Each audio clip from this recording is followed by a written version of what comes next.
Hey, good morning, Eastern Oregon, and welcome to this August 19th version of AM Live on EOA. Your connection to Eastern Oregon, we are glad that you are here. You can find all of our content at EOA.network. EOA.network takes you to a link tree where you can find the location of our YouTube and our Roku channel and all of the different places. So we're glad that you're here with us. Here in just a little bit, we are going to have Union County Commissioner Paul Anders is going to be with us.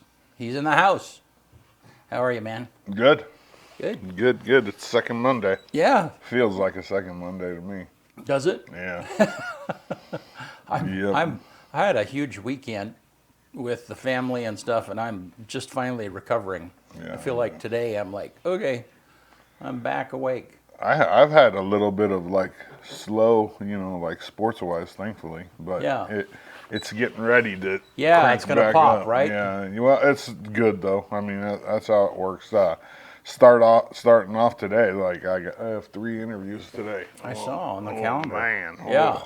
And then there'll be like little phases where there's like no interviews for a couple weeks, and then it's like, oh, here, let me give you 3 in one day. Yeah. Who are these kids you interviewing today? Soccer players. So starting with soccer. Yeah. They played for the EOU women's soccer team already had a game, so I kind of go in order when they have their games. Yeah. Just try to. Right. You took some get pictures of that, right? Yeah. It was a scrimmage game, but yeah. I mean, they were all they wore their uniforms and everything, so it was fun though. Yeah. Yeah. Yes, sir. Well, what else is going on? No, not much of anything. School's going to start for these poor kids in a couple weeks. It's already summer over. No, Cove schools started this week, so I don't know why. That when schools start is like this great big long complicated formula because they have to have so many days of instruction. How many is it? 100 and Paul? I have no idea. How many? 180 is the minimum. 180. That's what I thought. Yeah, and so then you have 180 days of instruction, and then you've got to fit in like the prep days or all of the days that a teacher requires or that's required for them to further learning and instruction.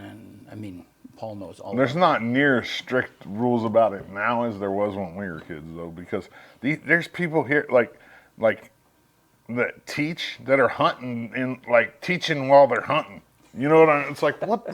How can you be out in like Utah hunting and teaching at the same time? That doesn't make no sense.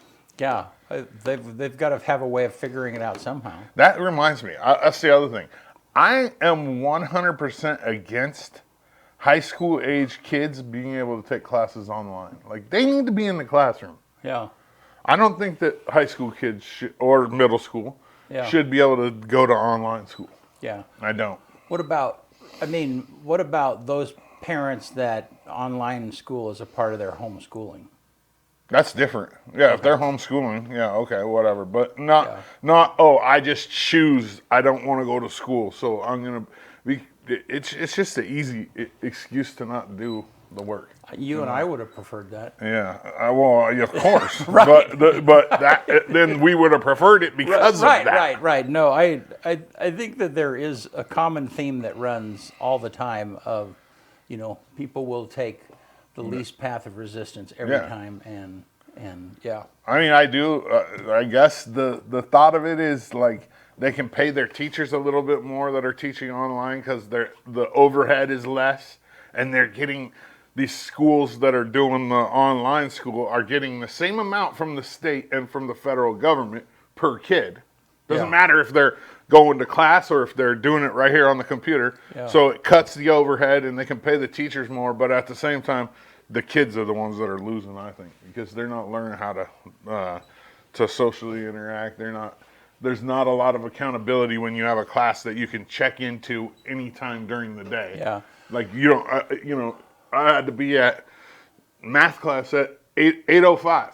Yeah. You know what I mean? Or you were going to get a tardy or a late notice, and then eventually you'd fail. Yeah. math class online, you could just get on at 2 o'clock in the morning right after you got done with 14 hours of Fortnite and pass it, no problem. Trust me, I've had online classes. They're Yeah. easy. Yeah. Well, what about the cell phone thing? Is that coming through this? Is that starting this school year, Paul? I don't know. Yes, it is. Yeah, and so we'll talk. We can talk about that more. But boy, you talk about some change. I think the governor has said schools have to manage. They got to figure out how to get cell phones out of the hands of kids during the day. That'll be Which interesting. is a good thing. Yeah. Another good thing. Yeah. You Put a want to box up front. You want to do sports? Let's do it.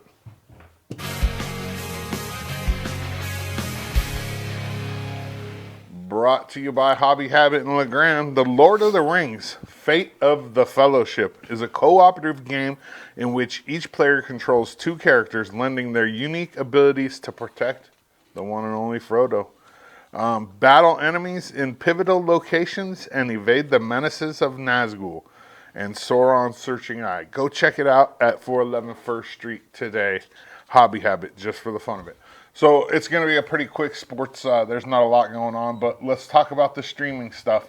Starting on August 29th, we will be streaming Baker, LeGrand, and Pendleton home football games right here on the EOA network.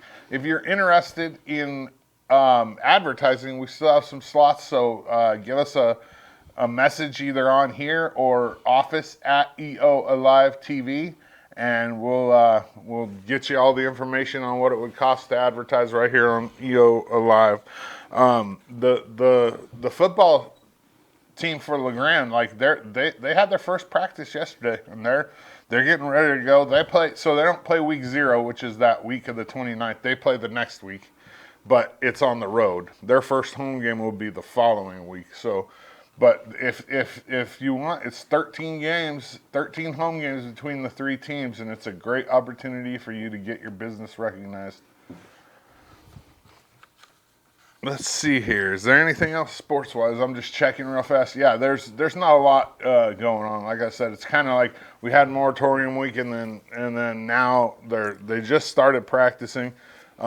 Soccer's been going for a couple weeks. They played their alumni game, and we're just going to crank right into the fall season. It's going to be exciting. Next Saturday, so actually, I guess 2 days from today, EOU plays a home scrimmage against Portland Christian College in football. The women's soccer team looked really good the other day in their scrimmage. So that's it. That's all I got for you on a Tuesday. AM Sports Report brought to you by Hobby Habit, just for the fun of it. All right. Good. Quick Thank and you, man. painless today. Yeah. You know, I didn't even know about moratorium week until recently. I had no idea it was a thing. Yep. Yep. And I guess that's a week when there's no. It's like a week set aside if you're going to take a family vacation. Yeah, that's when you do it. Yeah, but it doesn't make a lot of sense around here because most of the people's vacations around here are based around hunting. Yeah. So they're going regardless. I mean, it's either put food on the table or not for some people. So it's like, it doesn't matter. Like, we'll miss football. I know a few kids last year that missed a whole week of football because of hunting. Yeah. All right. Well, hey, let's take a look outside. Look at the weather here. Looks like a beautiful, clear day. Looks like it's going to be hot, too. Yeah, it does. Show us the weather graphic there, Benny. So 88, Not horrible. 88 today, and it's gonna looks like it'd be in the 80s over the weekend. It's gonna jump up to the 90s. Yeah. What is that? Yeah. Does that say 99 or is that 93? I can't see that far away. 93. Oh, 96 though on Saturday. Whew. Yeah. Yep. There we go. And not much rain at all in the foreseeable future. So, Thank goodness. yeah. So, anyhow, well, that's Summer's not over yet. No. I'm a firm believer we still have a couple more weeks of, Yeah. or maybe even a little bit more than that. I was shocked last night. It was toward the end of the evening, and Tanya and I was doing some stuff outside, and it was like, man, it's like getting dark earlier. You know, I mean, you just get used to those long summer nights, long summer evenings, and they're already going On the way away. Yeah. So, all righty. Well, hey, we're glad you guys are here with us today. We're going to take a quick break, and Union County Commissioner Paul Anders will be with us. See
Eastern Oregon is full of interesting people with interesting minds and Eastern Oregon is full of interesting people with interesting minds and interesting things to say. Here at EO Live, we're committed to connecting you to these intriguing people with EO Talks. We let our special guests share their ideas and life experiences with deep, open, engaging, and inquisitive conversations. You'll also be informed in depth on some of the most recent and relevant events, issues, and more. EO Talks on EO Live, your connection to Eastern Oregon, now on Roku.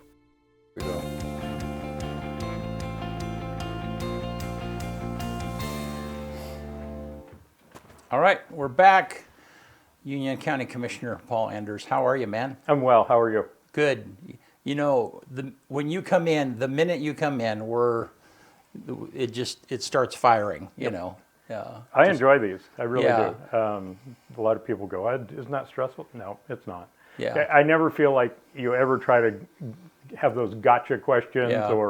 or anything like that. Yeah. It's a great conversation. Well, thank you. And we really work at trying to make people comfortable, you know. And it's funny because we have new people that come on all the time, Mm-hmm.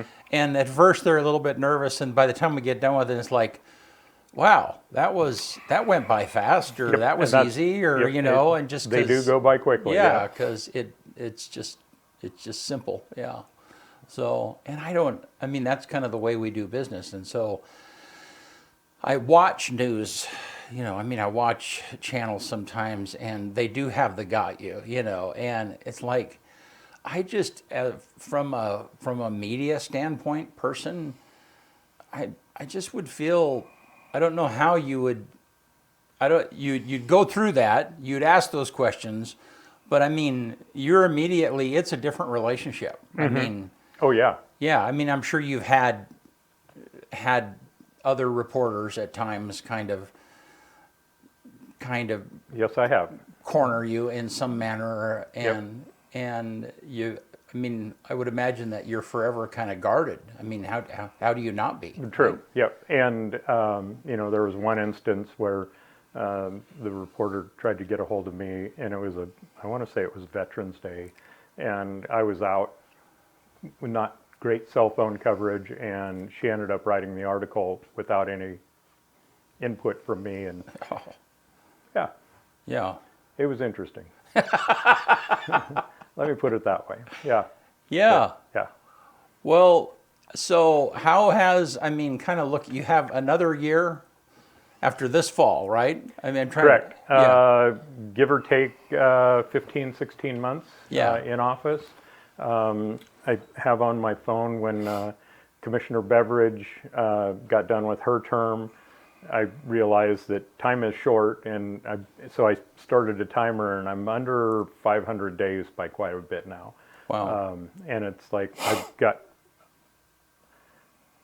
unfortunately, I realize that I'm not going to be able to get everything done that I set out to do. Yeah. But I think that's kind of the nature of anything. But time is short for me.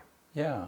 Has then, as you've evaluated, so just for clarification, so then you are very near the end of your 7th year and you have one more Correct. full year, Yeah, right? I'm 3/4 of the way, give or take, Yeah. through my 7th of 8 years. Yes. Yeah. Have you, I mean, has it gone by pretty fast? I mean, what is your, Incredibly fast. yeah. Yep. And part of that is, 15 months into office, we were handed COVID. Oh, that's right, yeah. That kind of derailed us a little bit.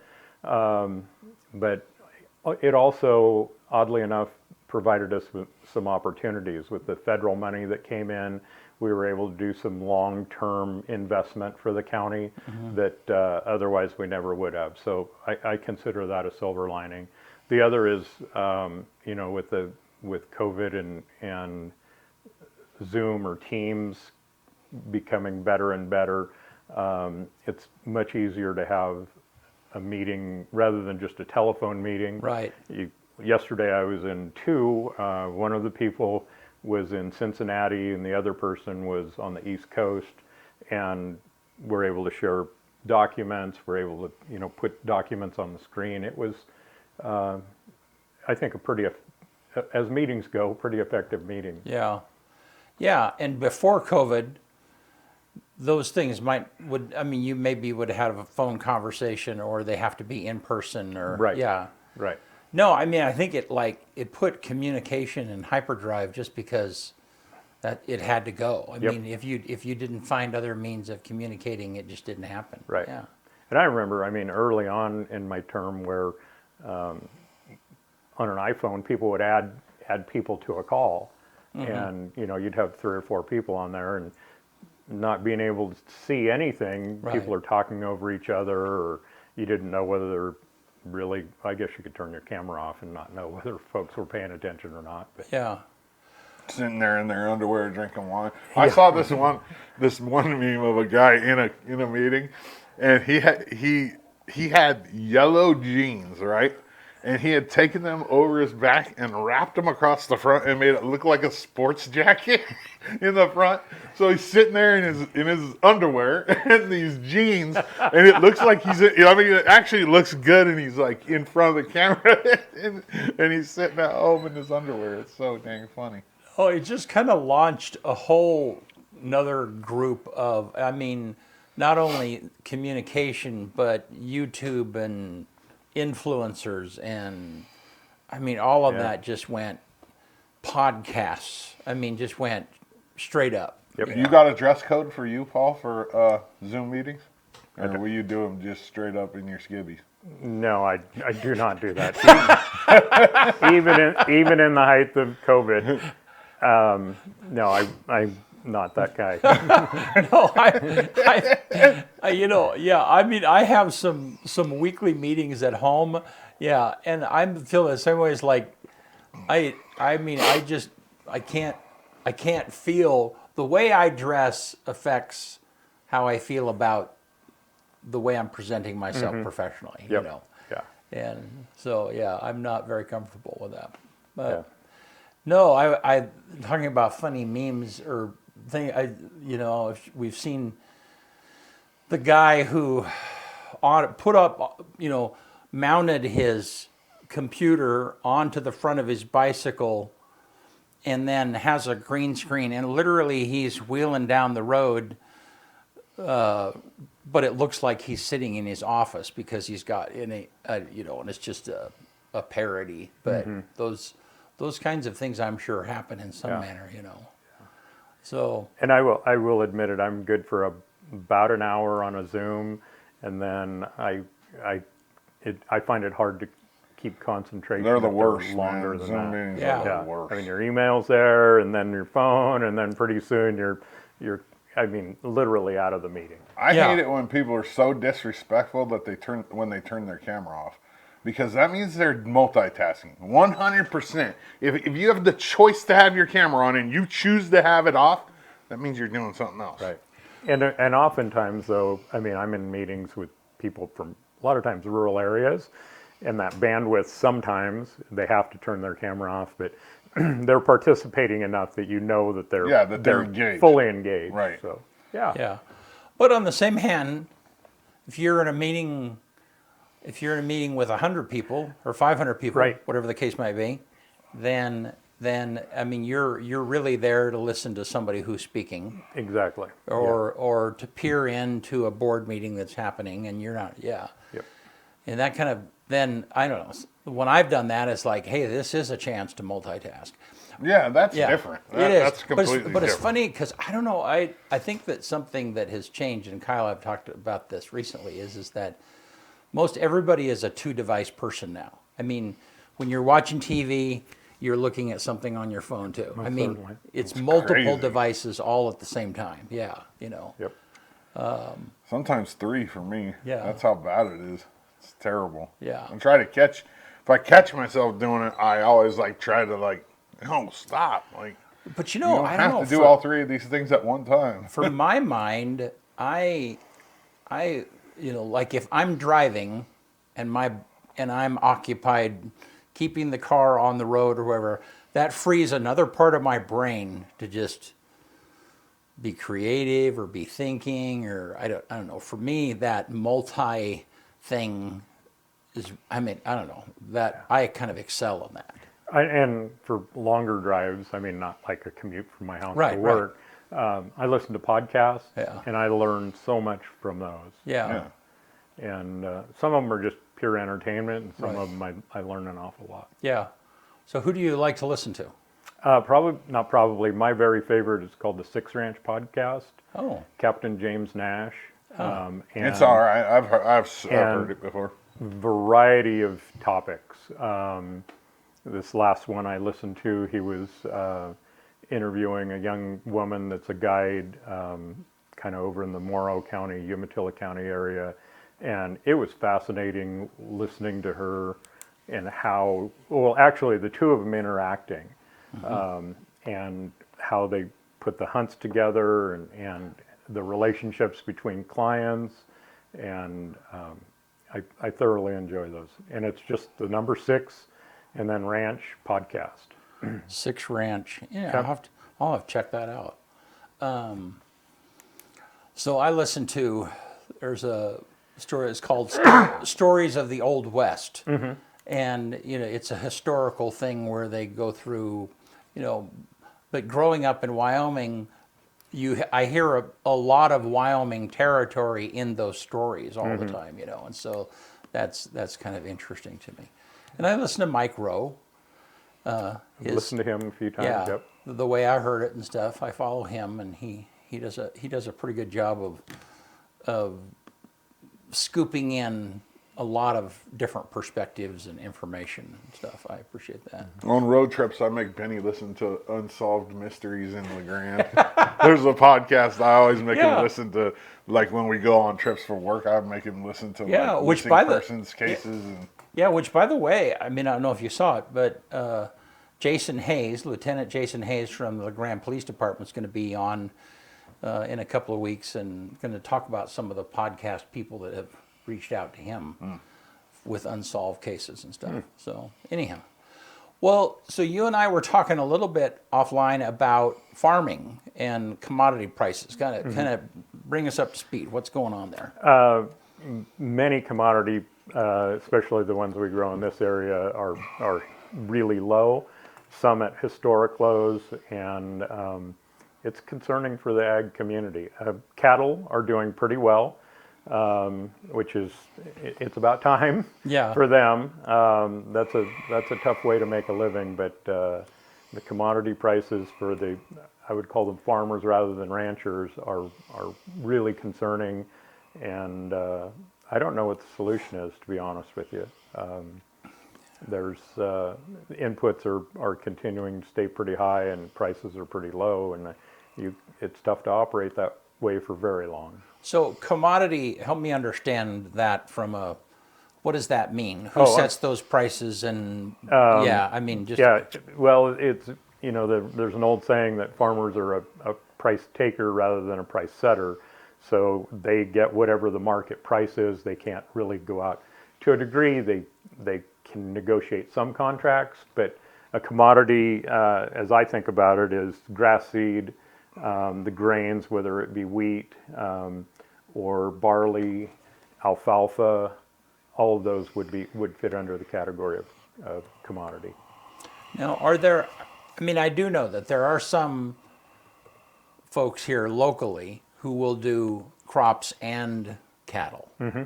And is that to kind of balance out that, if one is not doing well, the other one balances it out? Is that kind of... And I think that is true, but it's also true that they can use some of the, call it byproducts so feeding cattle bluegrass straw is an outlet for that straw. Rather than selling it, they could put it into their cattle and hopefully value add to their other commodity. Yep. I have a definition of commodity crop for you, like the book definition of it for the people that are watching. It's a basic agricultural product that, like corn, wheat, soybeans, that are grown in large quantities and are interchangeable with other products of the same type and grade. The key characteristics are they're interchangeable, grown in large volumes, used for processing, so most of the times turned into something else, and then traded on markets. Yep. Just so people have an idea of what a commodity crop is. And our local producers are really good about trying different things to find something that will be more profitable. Yeah, they change it up all the time around here. Yep. It's tough when you're set in one commodity only, because if the price drops too much, you're everybody's screwed too. Yeah. I loved it when mint was hot for a while. That was nice. Yep. Go out into Cove or Union, drive the highway, and you still get it every once in a while. There's still a few people in the valley. Some left in the valley, not a lot. Not like in the 90s. Yep. Not even close. It's verticillium wilt is what got the mint in this area, and it happens virtually wherever mint is grown. That verticillium wilt comes in, and your yields drop quite a little bit. So that's some sort of mushroom fungus, is it? It's I don't know. Huh.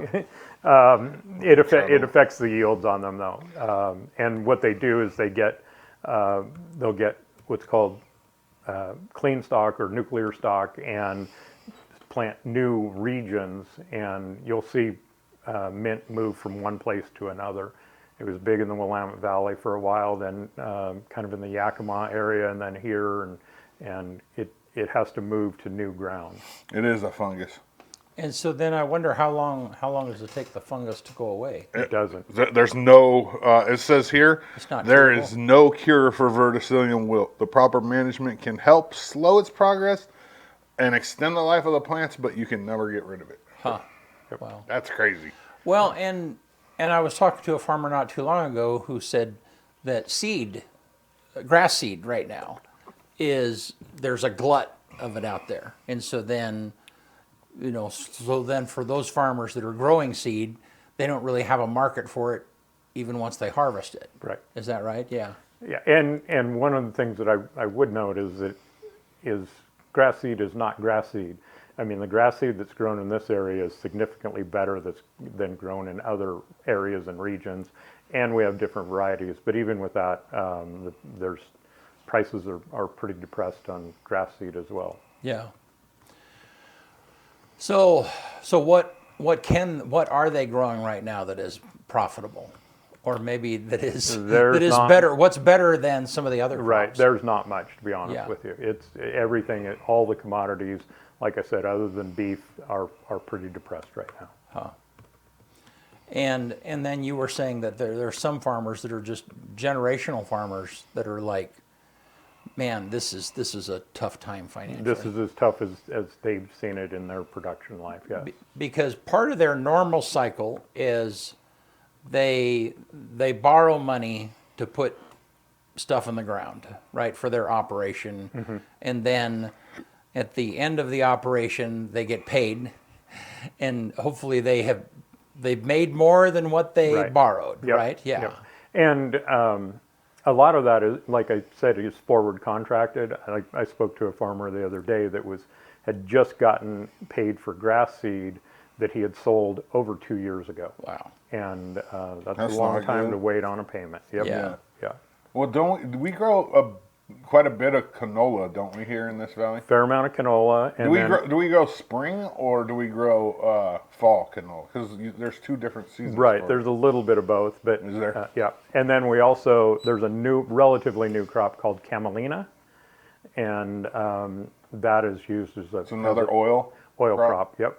Yeah. that- Were you on the crop tour? I think you were. I have been on Yeah, it in yep. the past. They did a really good job explaining that. And then the other thing that you're seeing in the valley a lot more is corn being grown, and not all of it, but much of that is going to the feedlot right there outside of between Powder and Baker by the rest area.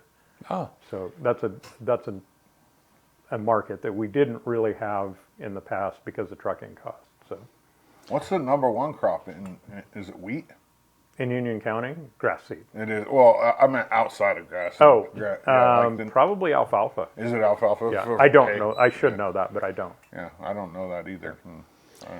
well, what else is going on in the commissioner world? I guess we got some news on the fairground. We do, and probably first and foremost, though, is the child care effort that I've been working on. Yeah. Okay. Launched the survey last Friday. We know for a fact that we're in a child care desert here in Union County. We've been working on trying to figure out how to navigate that. I've been working through the program I was selected through for the National Association of Counties. With the Rev Center, Grace Donovan is the executive director of the Rural Engagement and Vitality Center, and that survey was launched on Friday. I don't know if we can get the QR Go ahead and code put that up code, on that, but would love to have There's the people code. get their input in on that. And awesome! Thank you so much for that. And really, what we're trying to do is dig down a little bit. Again, we know that there's a problem. It's where are the places we can work, and beyond what we're working on, there's also a task force that was put together by Eastern Oregon University, LeGrand School District, Grand Ronde Hospital, and myself. That's been meeting for about 9 months now, and your daughter is actually participating in that. It's good to have her with that. Yeah. And the things that I learned. I mean, you only know what you know, right? Yeah. That, especially in the case of the hospital or even county operations, whether it be the jail or the cooperative agreement we've got with the city on dispatch, those are 24 hours. Mm-hmm. It's not a 9 to 5. We need childcare. Folks need childcare round the clock sometimes. Mm-hmm. And like I say, we're hoping that this survey can really focus in on where we get the help or where we need to put our efforts. Excuse me. You can win if you do that. Benny, put that QR code back up real fast. It says right here. I scanned it from right here with my phone. If you do the survey, you got a chance to win 1 in 5 $75 gift cards for businesses in Union County too. Yes. Yeah. Yeah. Yep. And we were very specific about not doing an Amazon gift card or something like that. Support local. These are local businesses, and hopefully that will encourage. Go ahead. Sorry. Hopefully that'll encourage folks to finish the survey. And husband and wife or family, in the same household can both do it. Going to need to use a different device because it does track. I was looking for something yesterday on it, and it says you've already taken the survey, and it's like, well, technically I haven't. We got you. Yeah. Right. So. Yeah, but you could shoot that from your chair to your Yeah. TV. You could hit it with your phone because I did it from here. Yep. Yeah. On the ugly monitor over there, Yeah. or whatever you call that thing. Funny. So yeah, that's and really there's so many things that, and I'm sure you could say it, probably you've heard me say it so many times, but it's difficult to hire people, which I see a little bit of softening in that now. It's a little bit easier to hire some folks, but if you do hire someone or offer them a job, it's difficult for them to find some place to live. And if by some miracle you get the person hired and they find some place to live, then childcare generally becomes an issue. Yeah. And we really need to work on all three of those things. And there's a lot of great efforts on housing that are out there now and increasing housing stock. So, and like I said, just anecdotally, I think that the labor market is becoming a little bit more competitive for jobs rather than people were flying jobs for multi-years and never getting applicants for them. So Yeah. Well, it's a funny story on Kelsey. She's on that Right. that committee, yeah. And she, I like to think that she started this conversation because when they lived in Coeur d'Alene, and when she first moved back here and started working for GRH, she sent an all users email that said, "Hey, why don't we have childcare? We have the hospital and the university and all these different CHD, all these different big employers, I'm sure that other people were talking about it then, but I remember talking to her. Like, you sent it to all users? Yeah, and yeah. Yeah. And that's really how sometimes conversations get started. Yeah. And there's some really good models. The Port of Morrow has a child care facility that is well supported by the businesses there, and kind of that same thing. If they didn't have child care for those families, then they didn't have employees Right. to work there. And the one thing I will tell you that really concerns me is the longevity of it. right. I don't want to say it's easy to find the funding to build a facility and have a really nice facility. It's that long term and trying to make sure that you meet all of the Oregon rules and regulations. And that group I'm working with the Rev, yesterday we had a meeting with the person from Cincinnati, and she kind of sparked an idea for me, and that is, how do we get to a point where we can start looking at the volume of rules and regulations and get it a little bit more manageable? I understand that this is our most valuable commodity we've got is our children. Right. But at the same time, the rules are just so overbearing, I guess is a polite way to put it. Administrative burden is how some people refer to it. But so we've got a specialist, an expert, in my view, Lexi Nice, working with us. And my question to her during this meeting was, give me your top 5 things that you would like to see changed. And then had a conversation yesterday afternoon with Senator Nash, and hopefully not for the short session, but in the long session we can, and again, I'm not trying to throw away the whole rule book, but I want to just make it so it's not easier, but more user-friendly for folks to have childcare and be certified and make sure that our children are well cared for. Yeah. And that, is that an Oregon thing, or is that just generally complicated? Generally complicated, but I think, in my view, a little bit more complicated in Oregon. Yeah. And that same thing, or not similar thing, came up yesterday. Oregon is really good about promoting entrepreneurs, but in my view, we're really not good in the amount of rules and regulation and red tape that we put on those people once they get started or as they're getting started. So, Well, and I think that, government in general, they tend to add the city, what do they call when they add a ordinance? They'll adjust something, whatever, we should do this. This happened, this was a negative thing, and so we need to add this to it. And then over a course of time, you add these things, and it's not very often that government you take anything away. Government takes, or they take an overall look and go like, Right. yeah, have we made this process unattainable? Because Right. we've Well, added and these things. Yeah. The Oregon legislature is a really good example of that. Last session, there was over 3,000 bills that were introduced, and each one, in the way I look at it, is to fix a problem. Is this a one-off problem, or is this a common problem? I think is a question that should be asked. Yeah. 3,000 bills. Yeah. That's So, ridiculous. so pretty excited about that. Hope to get some good information. We've also got as part of the grant, we have some money that was available to us to do some design work, very initial conceptual drawings of a facility. At one point, we looked at using Riveria and remodeling that. We put together proposal to Senator Merkley and Senator Wyden's office for congressional spending. It's now called Community Initiated Projects.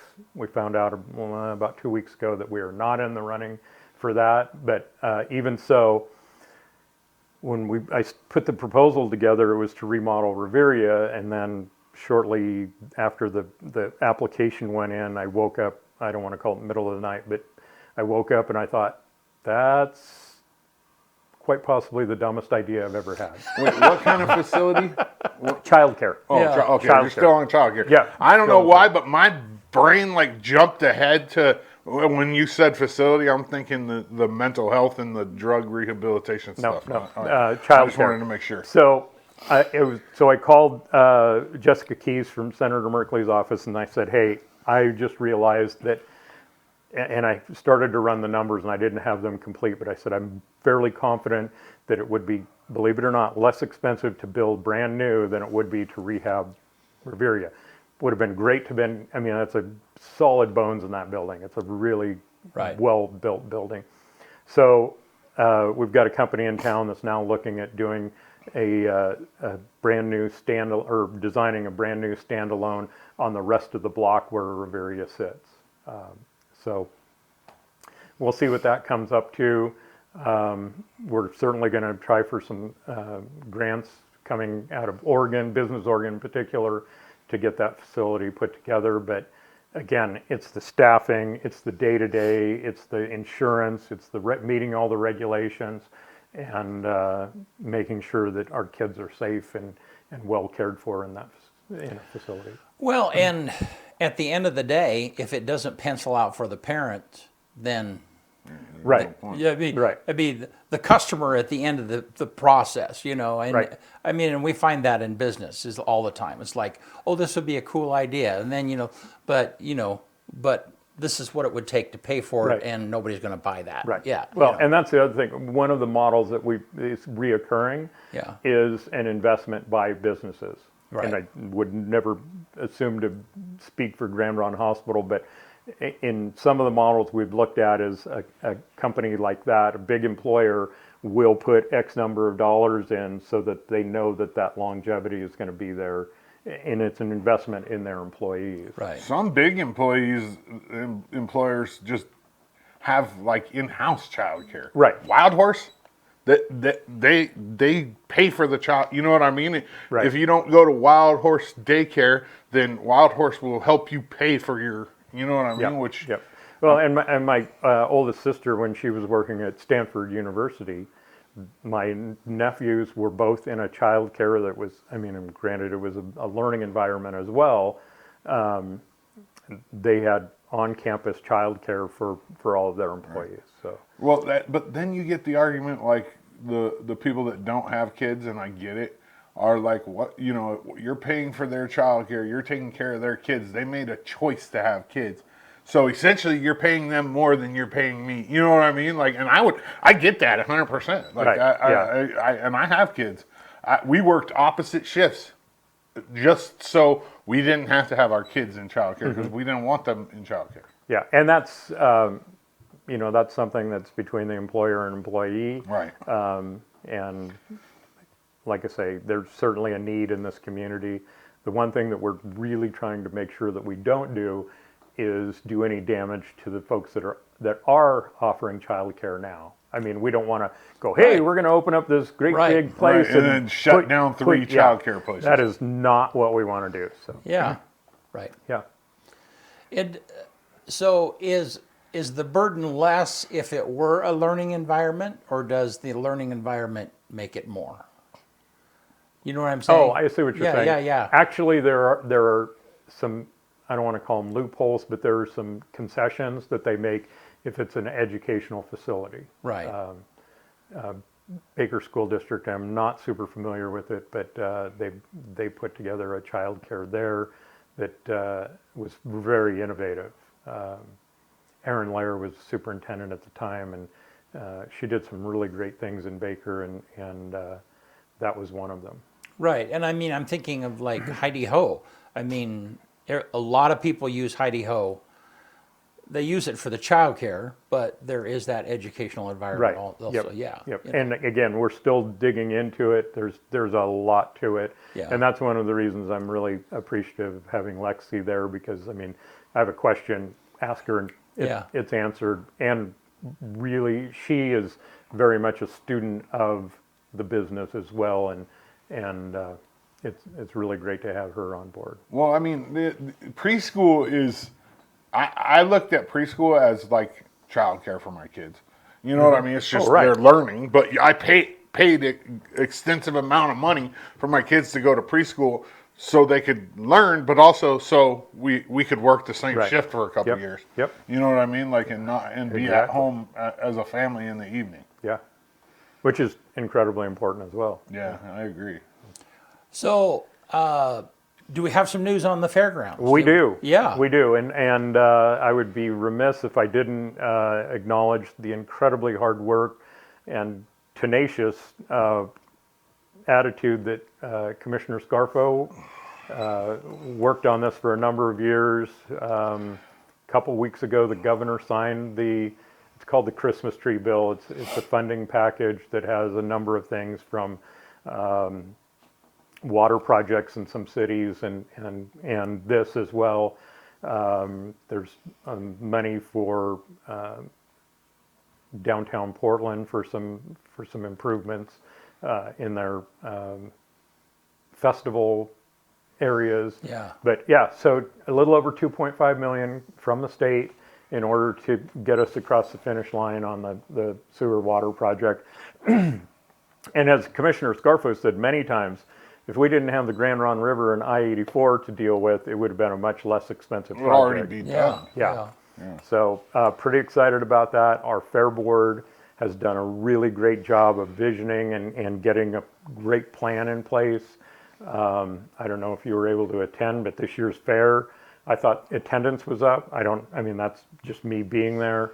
A lot of good participation from food vendors in particular. And I think we're poised to do really big things out there.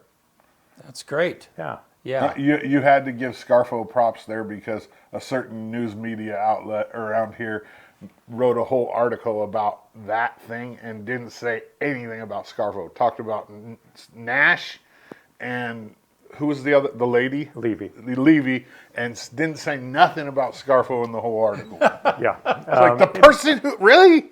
That was, Like, well, are you that naive? That was not the reason I did it. I mean, being right down the hallway from him and having been in Salem Yeah, with you him. heard him talking about Yeah. it for the last 8 years or Right. however long Yeah. it's been.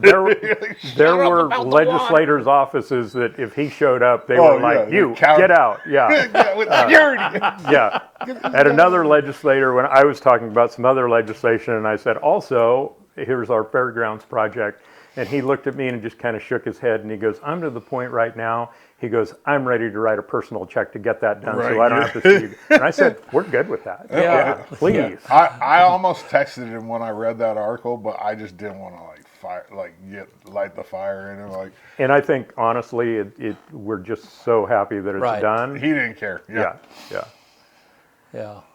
Like a dog with a bone, man. Yeah. And he got it done, which is Yeah. awesome. Yeah. Well, and that, I mean, that's what it takes, and I mean, I know all of you commissioners care passionately about Union County. And, I mean, and that's what we need. We need people like that to do that kind of stuff. So, yeah. Well, what else is up? Well, it's been a while ago now, and through Jerry Hopkins and Loveland Safe Ride, Yeah. I had the opportunity to drive at Chief Joseph Day's rodeo. Oh, really? I will tell you that the night I was there wasn't a ton of driving, and I had another event to get to the next morning, and Jerry kicked me loose. But I will tell you, I had more fun driving, folks. I had a family from just outside of Eugene, actually 2 families together. The gentleman came over in the middle of the rodeo and said, how's this work? So I told him Kevin's story and how it had gotten started and how it works. And he goes, there's no charge. And I said, nope, there's no charge. So the dealerships, provide vehicles, volunteer drivers. Paid drivers. No. Some, yes, yeah. They have, like, I mean, paid- the volunteer. Well, it started out as volunteers. Yes, 100% Yeah, some of started them. out. And he goes, "I'll be back." I said, "Okay." And sure enough, the rodeo got over, and he and his wife and kids and another family, 2 families of 4. I had the big Legacy Ford transit van, a huge thing, and took them to. They had the RVs up at the lake, and took them out there, and they were like, "Now, do you work for a dealership?" And I said, "No." I said, I work in county government." And they go, "Really? What do you do?" And I said, "Oh, I'm one of the county commissioners." They go, "No way." And I said, "Yep, that's what I do." And I said, as a matter of fact, the person that was standing there when we left, she's a county commissioner in Wallowa County as well, Lisa Collier. So thoroughly enjoyed it. Told Jerry and Kevin both that I am sold. I would love to drive again, and such a great program. Mm-hmm. It's really good. Mm-hmm. That's awesome. Yeah. That's good. Well, and good on you to go up and, do you have pretty good relationships with the commissioners in Baker and in Wallowa County and around? I mean, do you connect with them? Yes. Part of it is my peers elected me a number of years ago as chairman of Eastern Oregon Counties Association. And because of Oregon public meeting laws, I can't, walk across the hall and say, "Jake, what do you think about this?" So I'm able to bounce that off Umatilla, Baker, Wallowa County, and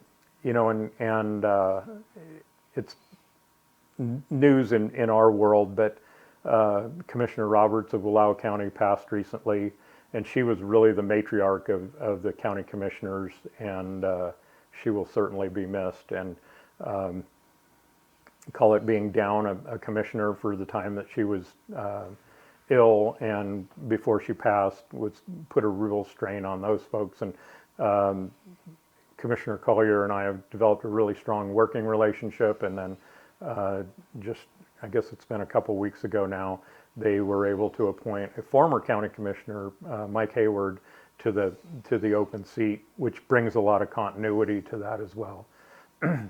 So, yeah, it's I would say Wallowa, in order of strength of relationship, it would be Wallowa, Umatilla, and Baker. Grant County is right in there too, with Judge Hampshire and Commissioner Rowell. So, Yeah. and Malheur County, just all over Eastern Oregon.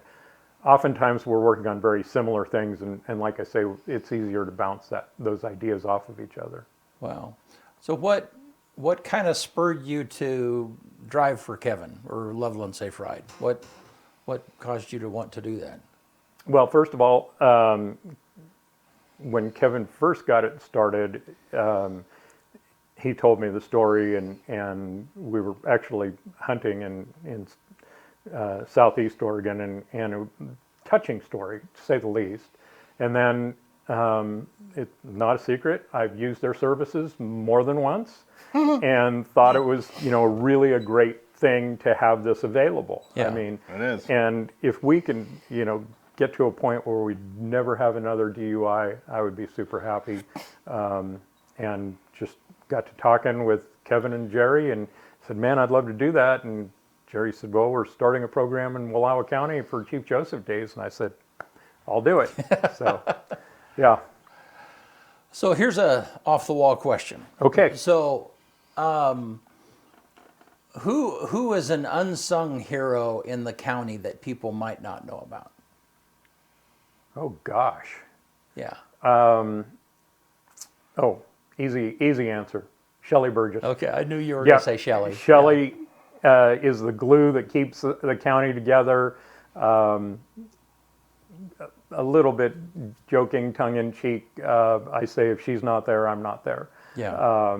She cares. You mentioned that the 3 commissioners care deeply about Union County, as does Shelley. She really loves every fiber of Union County and always wants to do the best.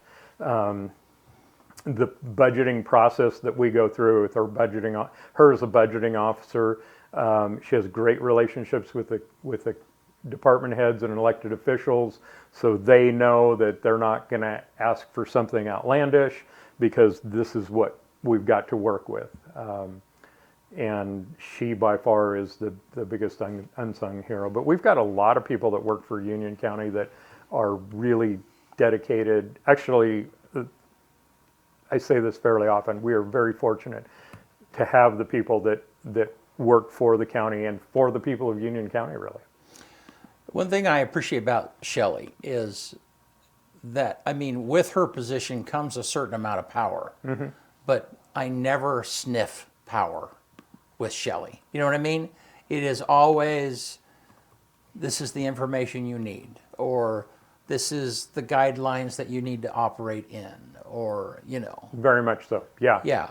I mean, it seems like she kind of comes from a servant's heart almost. She, Very much so, yeah. and grounded, and Yeah. she is there more than you can imagine. Yeah. I mean, it's, you go to the offices and more than likely she's going to be there. Yeah.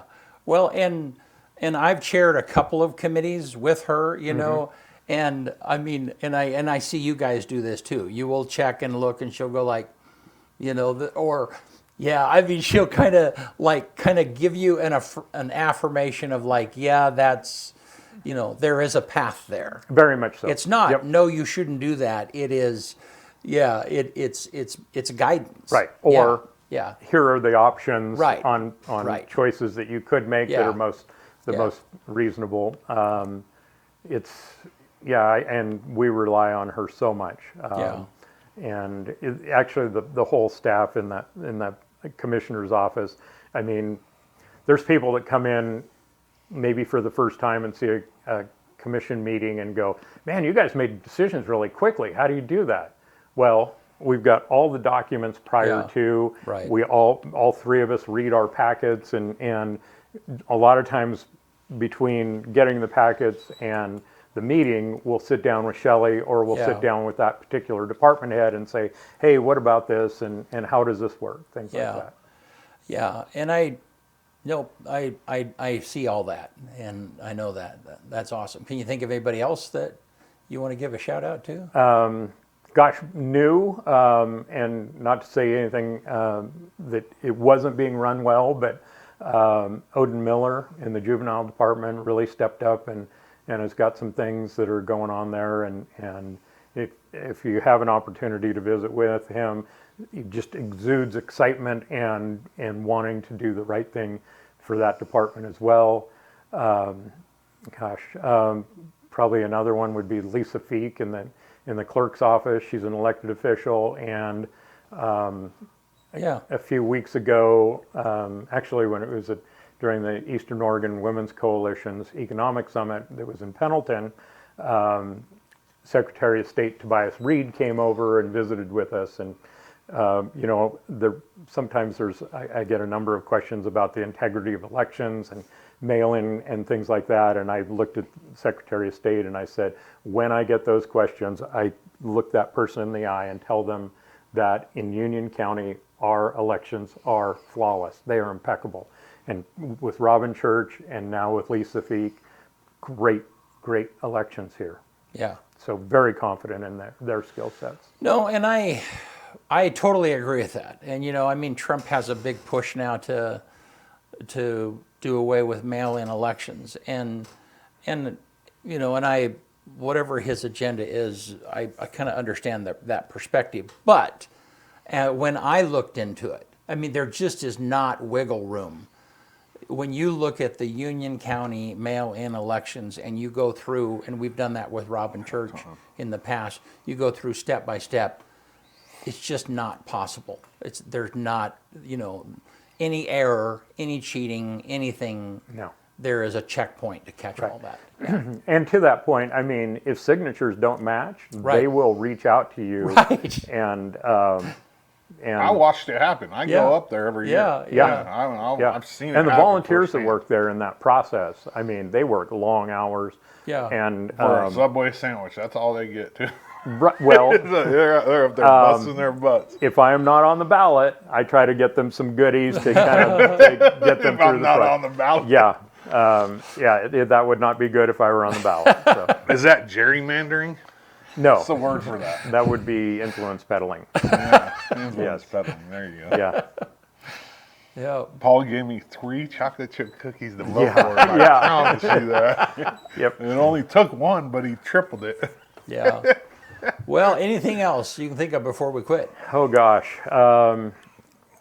Senator Nash had a town hall last week at EOU.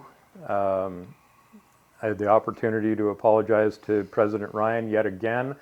I don't know what gets in my head when I get a microphone in my hand. It's embarrassing, but I'm going to say it anyway. Twice in very public events, I was talking about EOU and I said letters of another school.